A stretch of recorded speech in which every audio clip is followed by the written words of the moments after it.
Buenas noches a todos mis hermanos y mis hermanas de Venezuela y de América. En Venezuela y en América todos somos hermanos, todos somos hijos de Dios por nuestra condición humana.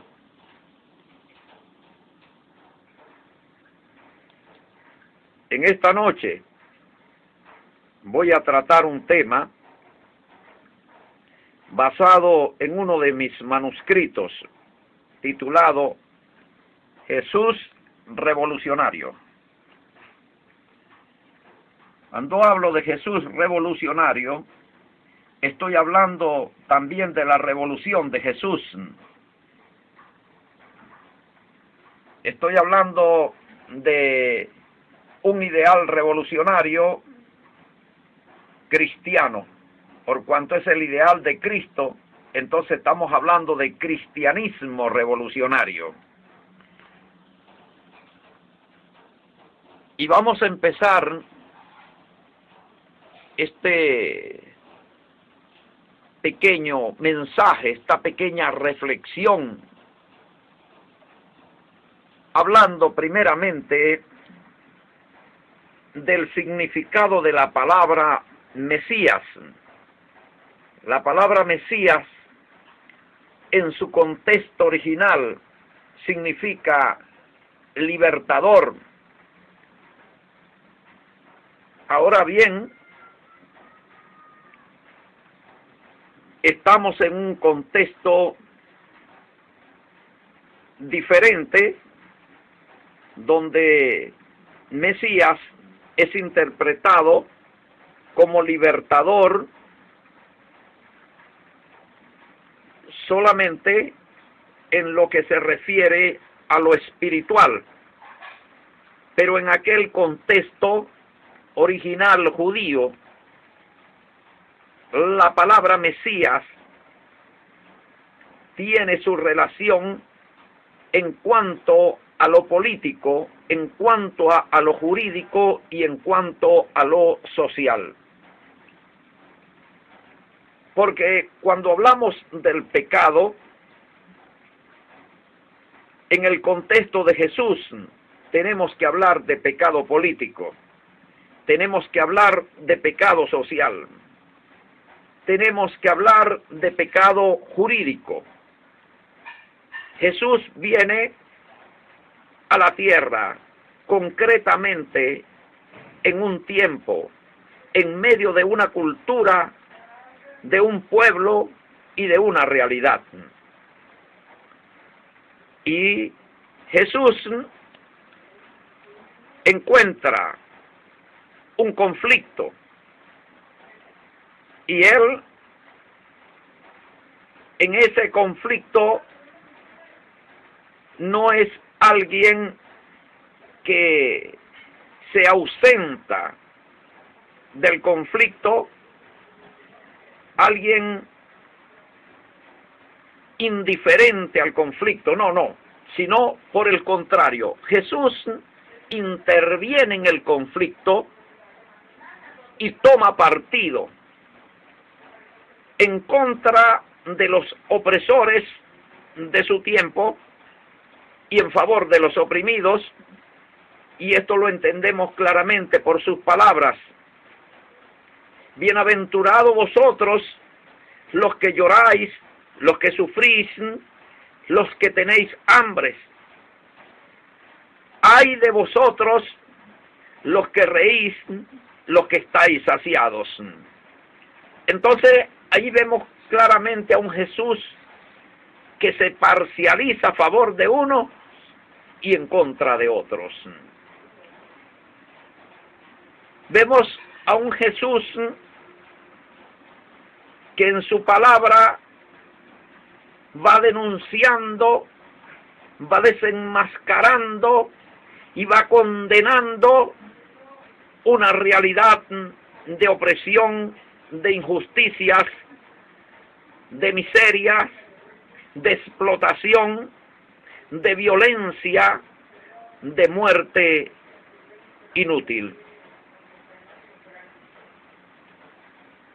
Jesús, revolucionario, es alguien que viene como respuesta de Dios a todo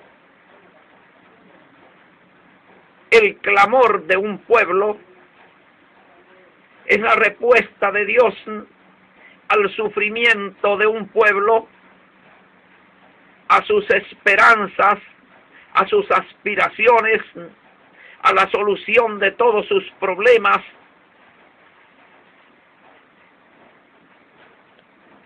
Jesús, al responder a este pueblo con una esperanza de parte de Dios, de parte del cielo, dice: bienaventurados los que padecen persecución por causa de la justicia. Bienaventurados los que lloran, porque serán consolados. Ahora, ¿cuándo es consolado el que llora? Cuando encuentra solución a aquello que lo hace llorar, a aquello que lo hace sufrir. Entonces Jesús promete solución a estos problemas puntuales que provocan el sufrimiento humano. Jesús se identifica con los pobres de su tiempo y condena a los ricos opresores y explotadores y denuncia sus injusticias, el modelo que ellos han establecido de grandes diferencias sociales y económicas. Y este caso lo podemos ver en la parábola del rico y Lázaro. El rico posee lo que significa la vida del pobre. El pobre, oprimido y explotado, no encuentra el amor de Dios en medio de aquella realidad. ¿Cómo el pobre podía dar gracias a Dios por el don de la vida en medio de una realidad de muerte? O llamarlo proveedor en medio del hambre, de la escasez. Jesús comprende esta situación como una situación que niega la voluntad de Dios. Se dirige al templo. El templo ha sido convertido en una cueva de ladrones. ¿Quiénes son los ladrones? Los ladrones son los vendedores, los cambistas. Pero quienes colocan a los vendedores y a los cambistas en el templo es el clero, son los sacerdotes. Entonces quiere decir que ellos participan también en el robo, por lo tanto también son ladrones. Entonces vemos el robo institucionalizado y que Jesús está denunciando esta situación y la está condenando con su palabra. ¿Cuál es la esperanza para este pueblo oprimido?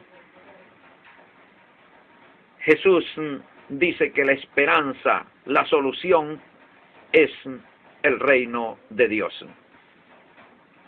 La palabra reino de Dios, en griego original, es teokratos. Teo, que significa Dios, y kratos, que significa reino. Teokratos es reino de Dios. En nuestro contexto lo podemos interpretar como gobierno de Dios. Dios gobierna la sociedad por medio de sus leyes y de una institución humana sometida a él. Eso es teokratos y es lo que Jesús presenta como una solución. Ahora bien, este teokratos, la palabra teokratos, cuando la traducimos a nuestro español, pues entonces tenemos una palabra castellanizada o españolizada, la cual se pronuncia teocracia. Jesús, cuando predica el reino de Dios, lo que está anunciando es concretamente la teocracia. Teocracia para la nación de Israel, pero también teocracia para todas las naciones, como solución de Dios a la opresión, a las injusticias, que es pecado, y como pecado impide la salvación, impide la comunión con Dios. Cuando no hay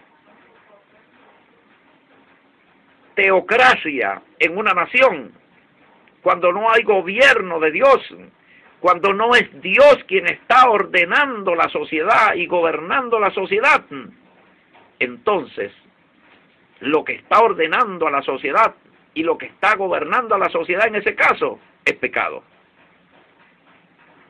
Y como pecado, su pago es la muerte para todos los que están ordenados y regidos por ese sistema que no es el sistema de Dios, que no es el reino de Dios.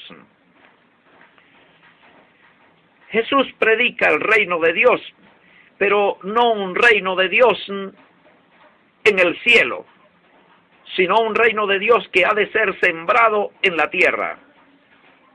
El reino de Dios es como un grano de mostaza. La mostaza no es para sembrarla en el cielo, sino para sembrarla en la tierra. Entonces, una vez sembrado el reino de Dios, crece y se hace poderoso, se hace fuerte. Es lo que quiere dar a entender Jesús con la parábola del grano de mostaza. El reino de Dios es el grano de mostaza. Y el crecimiento del árbol de mostaza es el crecimiento del reino de Dios acá en la tierra, pero ha de ser sembrado acá en la tierra. Ahora, otra parábola de Jesús sobre la teocracia es: el reino de Dios es semejante a una red que es echada en el mar. Ahora, no es en el mar del cielo, es el mar acá en el planeta Tierra. Dice que atrapa multitud de peces. La palabra peces en este caso simboliza personas. Si el reino es la red y los peces son las personas, entonces el reino es tirado a las personas para atrapar personas. Entonces, cuando es tirada esa red, cuando es tirado ese reino, no puede ser en el futuro, es tirada ahora, o sea, ese teokratos es tirado ahora acá en la tierra para atrapar multitud de personas. Unos malos y otros buenos, pero todos quedan dentro del teokratos, o sea, dentro del reino. Hasta que llegue el tiempo de la separación de los buenos y los malos. Hasta que llegue ese tiempo, todos permanecen dentro de la red, o sea, dentro del reino, dentro del teokratos. Y cuando estamos hablando del teokratos, en este caso estamos hablando de un ordenamiento y un régimen. Todos quedan dentro del ordenamiento y del régimen de Dios. Es la solución de Dios a los problemas de la humanidad que sufre, que gime, que clama por justicia.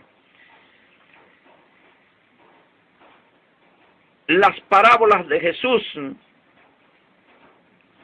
dan a entender claramente que la respuesta de Dios al pecado social, que es la explotación, que es la opresión, que es la violencia, la respuesta de Dios es la teocracia. Ahora, cuando el ser humano rechaza la teocracia, porque está rechazando ser ordenado y ser regido por Dios, esa persona o esa nación está rechazando las soluciones de Dios.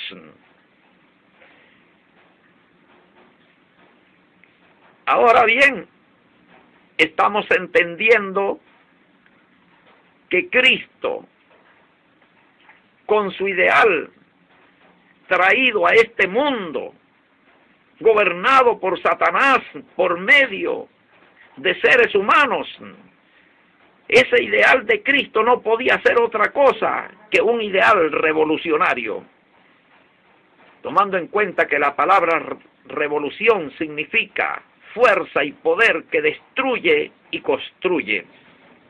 Entonces, este ideal de Cristo, Cristo sabe que está destinado a convertirse en una fuerza y un poder que destruye el otro sistema, el otro gobierno, que no es el gobierno de Dios, sino que es el gobierno de Satanás, que es la potestad de las tinieblas, que es el gobierno humano. La teocracia es gobierno divino y la democracia es gobierno humano. Entonces, la democracia, el gobierno humano concretamente, es el que tiene que ser destruido y el gobierno de Dios es el que tiene que ser construido. Y cuando estamos hablando de construido, Jesús lo ejemplifica con la siembra, o sea, sembrado. Sembrado significa construido. Sembrar el reino equivale a construir el reino de Dios acá en la tierra, o sea, la teocracia en la tierra. El pueblo que escuchaba a Jesús entendía perfectamente la teocracia como la solución a todas sus angustias, a todas sus necesidades, a todos sus sufrimientos. Y por eso aquel pueblo asumió, encarnó el ideal de Cristo con una fuerza histórica para luchar por Él, para trabajar por Él, para sufrir por Él, para morir por Él, en el empeño de construir la teocracia en Israel y en el resto del mundo. Y esta es la razón por la cual ese Jesús revolucionario se convirtió en el más grande de las amenazas en contra del imperio romano, del sistema romano, de corrupción, de idolatría, de vicio, de inmoralidades. Ese sistema corrupto, ese sistema de muerte, vio en el ideal de Cristo su destrucción, una amenaza, y por eso desató 10 feroces persecuciones en contra de los cristianos teocráticos revolucionarios, porque Cristo estaba encarnado en ese pueblo, luchando para derrotar el imperio de Satanás y establecer el imperio de Dios acá en la tierra. Fueron asesinados, Jesús fue asesinado, sus discípulos fueron asesinados, y luego, por varios siglos, el imperio de Satanás siguió asesinando cristianos, derramando sangre cristiana, pensando que matando a los hombres podía destruir la idea, el ideal de Cristo. Qué equivocado estaba Satanás, como sigue estando todavía. Se pueden destruir a los hombres, pero las ideas no se pueden matar. solamente se pueden vencer con otras ideas. No es con violencia como se combate un ideal.